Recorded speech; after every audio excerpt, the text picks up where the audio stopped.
Olá, irmão, a paz do Senhor Jesus. Voltando aqui o nosso estudo em Apocalipse, falando da igreja de Éfeso. Aleluia. No verso 3 do capítulo 2 de Apocalipse, lemos que os irmãos de Éfeso tinham perseverança no meio de provas e sem se esmorecer. O grande teste é a pressão. O vencedor é testado no meio da pressão. Normalmente, preferimos ouvir o que as pessoas dizem quando tudo vai bem,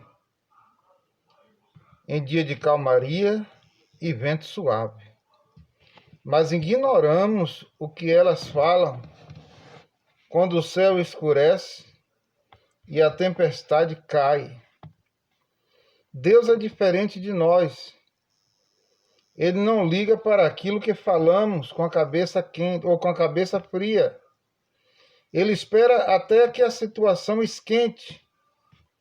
Então abaixa o ouvido e diz: pode falar que eu estou ouvindo, meu filho. Quando alguém fala com a cabeça quente, sempre fala. Quando alguém fala com a cabeça quente, sempre desculpamos dizendo: liga não, ele está de cabeça quente. O que falamos de cabeça fria mostra o que queremos ser, mas o que falamos de cabeça quente mostra aquilo que realmente somos.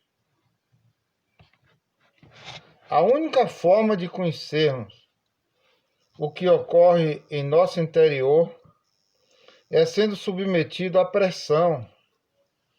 Somente quando Deus espreme, brota o que está dentro de nós.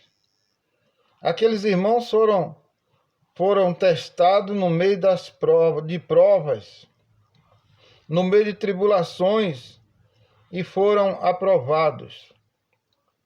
A perseverança somente pode ser observada no meio de adversidade e perseguições. Só se conhece o valente soldado ou a valentia de um soldado no dia da batalha. Ser um vencedor é perseverar no meio da tribulação até ser aprovado, como esses irmãos de Éfeso. Até aqui temos apenas elogio do Senhor a esta igreja, mas há certas coisas que devem ser corrigidas. Aleluia! Quando exortar alguém, comece sempre elogiando. É o Senhor Jesus quem nos ensina isso. Depois de elogiar bastante, disse: tenho, porém, algo contra vocês. Abandonar o primeiro amor. A palavra primeiro é protem, que podem ser traduzido como melhor. O primeiro amor é o melhor amor. É como se o Senhor dissesse: eu tenho uma coisa contra vocês, meus queridos de Éfeso.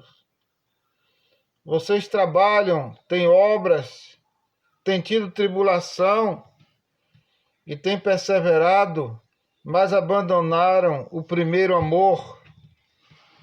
O primeiro amor é aquele fervor inicial de quando conhecemos o Senhor. Os vencedores são aqueles que preservam o melhor amor para o Senhor. Aquele mais quente, mais precioso, aquele mais forte. Não seremos úteis para Deus a menos que o amemos apaixonadamente. Deus não está atrás de trabalhadores, mas de uma noiva. Deus não criou Adão e o colocou numa fábrica. Antes o colocou no jardim do Éden. Que quer dizer que quer dizer jardim de delícias. O homem foi colocado no Éden para ter comunhão, para amar o Senhor. Em que é baseada a nossa relação com Deus? Em cerimônias e ordenanças? Ou no amor? Deus até elogiou o trabalho, a obra e a perseverança da igreja de Éfeso, mas tudo ficou ofuscado por causa de um coração frio, no qual já se apagara o primeiro amor. Pela fé somos salvos, mas pelo amor recebemos a recompensa. Sem fé é impossível agradar a Deus, mas a intimidade é reservada para aqueles que o amam. Sei que a palavra paixão não é a mais apropriada, mas não há outra melhor. Nós precisamos ser apaixonados pelo Senhor Jesus. Paixão nos remete à intensidade. O primeiro amor demonstra intensidade em nosso relacionamento com o Senhor. Apocalipse é a conclusão de uma história de amor. No final, a noiva vem descendo do céu ataviada, pronta para receber o noivo. Aleluia! A principal condição que se espera de uma noiva é que ela esteja apaixonada. Em Mateus, lemos a respeito das virgens e noiva que o Senhor declarou não conhecer. Mateus 25, 12. Se tratando das 10 virgens, Jesus disse que não conhecia 5. Conhecia 5 apaixonadas, mas 5 ele não conhecia. Existem alguns locais na palavra em que o Senhor afirma não conhecer alguém. Mateus 7, 23. Mas quem é aquele que o Senhor conhece? O apóstolo Paulo diz que ele conhece aquele que o ama. 1 Coríntios 8, versículo 3. Portanto, conhecer a Jesus garante-nos a salvação, mas ser conhecido por Ele conduz-nos ao reino. Quando amamos, enxergamos a pessoa amada em tudo, e tudo é oportunidade para se falar dela. Glória a Deus. O objetivo é desenvolver um coração para amar mais o Senhor. Durante um dia inteiro, cada um deve procurar enxergar Jesus em tudo. Não é que tudo seja Deus. Isso é uma heresia. Mas tudo aponta para Ele e testemunha a respeito dele. Então, podemos vê-lo naquilo que Ele criou. Eu então oriento. Quando você for abrir a porta, diga: isso não é uma porta verdadeira. Só o Senhor é a porta que me permite entrar na glória. Se você for caminhando, declare: esse caminho não leva a lugar algum. O único caminho verdadeiro é o Senhor Jesus. Ao tomar um copo d'água, declare que Ele é a água da vida. Quando for comer uma refeição, proclame: esta comida não pode matar minha fome. Jesus é o pão que desceu do céu e eu quero comer dele. Quando for se deitar, diga: o Senhor é que é o meu descanso. Ao puxar a coberta, aleluia, ao puxar a coberta, o Senhor, debaixo das suas asas estou seguro. Ao tomar banho, abrindo o chuveiro, declare: a verdadeira água que me lava é a água da palavra de Deus. Quando pegar o sabonete, declare: isso não limpa coisa alguma. Só o sangue de Jesus purifica a minha alma.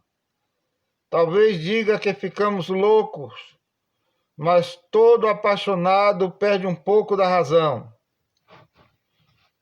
O verso 5 diz: lembra-te, pois, de onde caíste, arrepende-te e volta à prática das primeiras obras. E se não, venho a ti e moverei do seu lugar o teu candeeiro. As primeiras obras quais o Senhor se refere é o primeiro amor.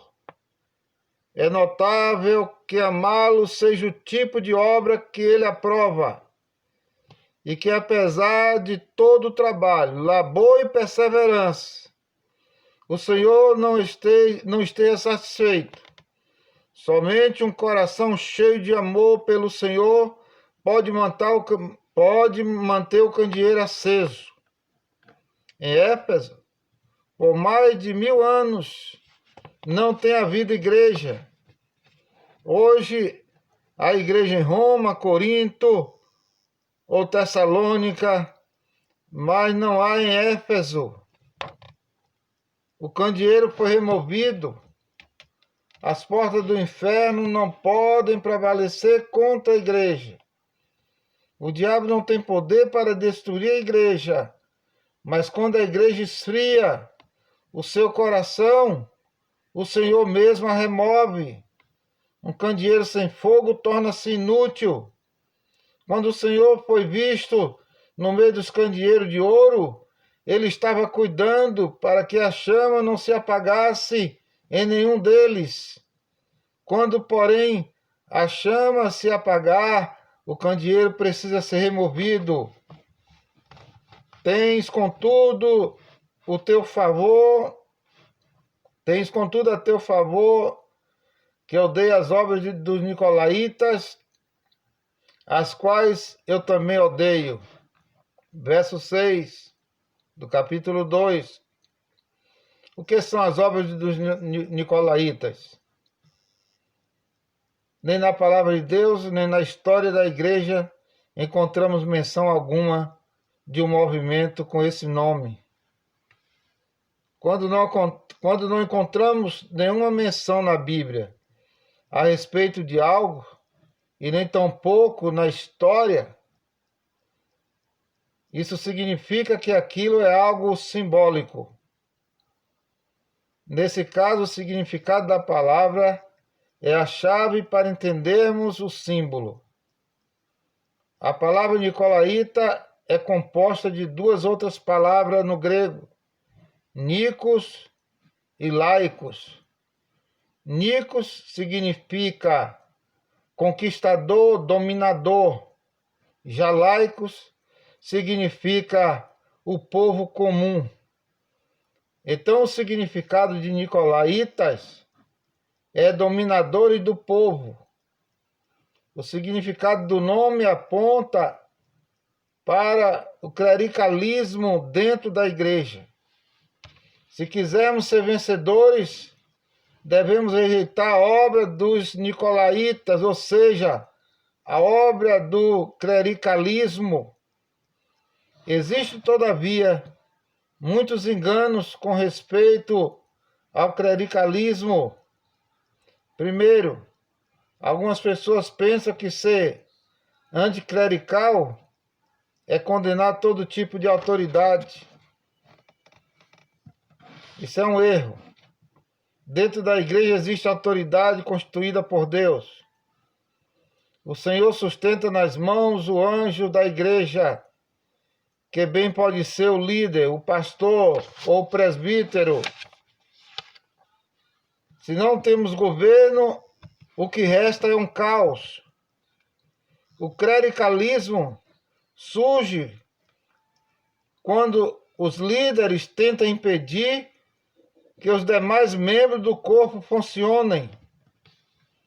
transformando a obra de Deus num empreendimento de profissionais que se colocam como intermediário entre os membros da igreja e o Senhor.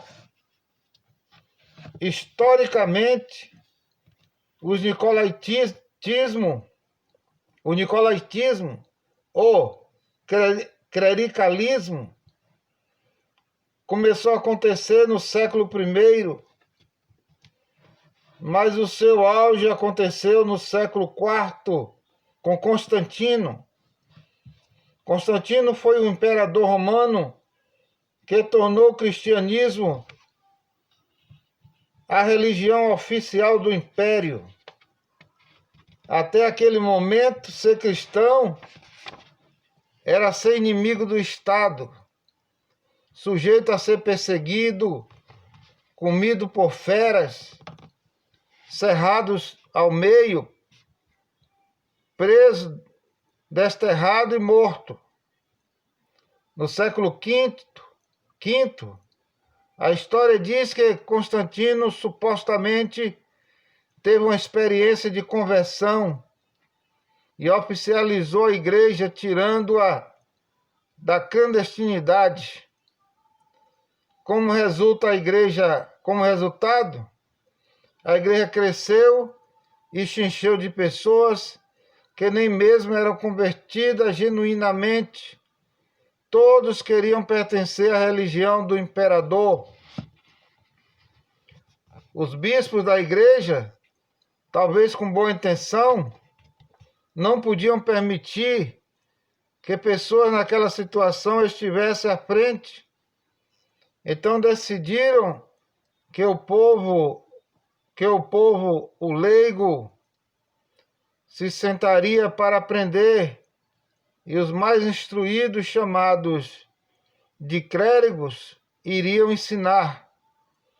Daí para se proclamarem mediadores entre o povo de Deus, foi um passo. O clericalismo é uma das piores pragas que tem assolado a igreja nesses quase 2000 anos. As funções do corpo foram destruídas. A igreja tornou-se um lugar onde as pessoas simplesmente assistem. É por isso que a visão de células é tão importante. Ela é um instrumento de Deus para matar essa doença maligna do clericalismo. É para restaurar as funções do corpo. Na visão celular, todos os membros funcionam, todos podem falar e, acima de tudo, todos podem liderar e ouvir a Deus. Cada crente voltou a ser um ministro. As células são um instrumento de Deus para alcançarmos a visão de sermos uma igreja de vencedores. Pedro diz que somos sacerdotes. 1 Pedro 2, versículo 9. Cada crente pode ouvir a Deus. Cada um pode ter direção da parte de Deus e cada um pode ter acesso à Bíblia. A forma mais comum de clericalismo é aquela de cima para baixo, na qual os pastores são os únicos ministros, porque são eles que possuem o título. Já ouvi pastores dizer que os demônios só saem se forem eles a expulsarem-nos. Não adianta qualquer crente expulsar, é preciso ser um crente graduado. Mas mesmo numa igreja em células, existem formas sutis de clericalismo. Eu o chamo de clericalismo místico. Há pessoas que se colocam como superiores, acima das demais, de uma maneira mística. através de visões e experiências sobrenaturais.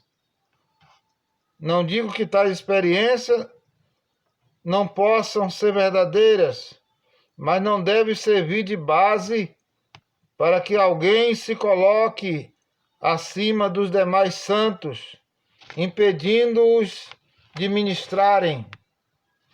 Aleluia! Aleluia! A recompensa do vencedor. Capítulo 2, versículo 7. Ao vencedor dar-lhe-ei que se alimenta da árvore da vida, que se encontra no paraíso de Deus. Capítulo 2, versículo 7. Esta promessa nos lembra o que ocorreu no Éden. Deus criou homens e o colocou no paraíso. A árvore da vida foi colocada no jardim para que o homem pudesse comer dela.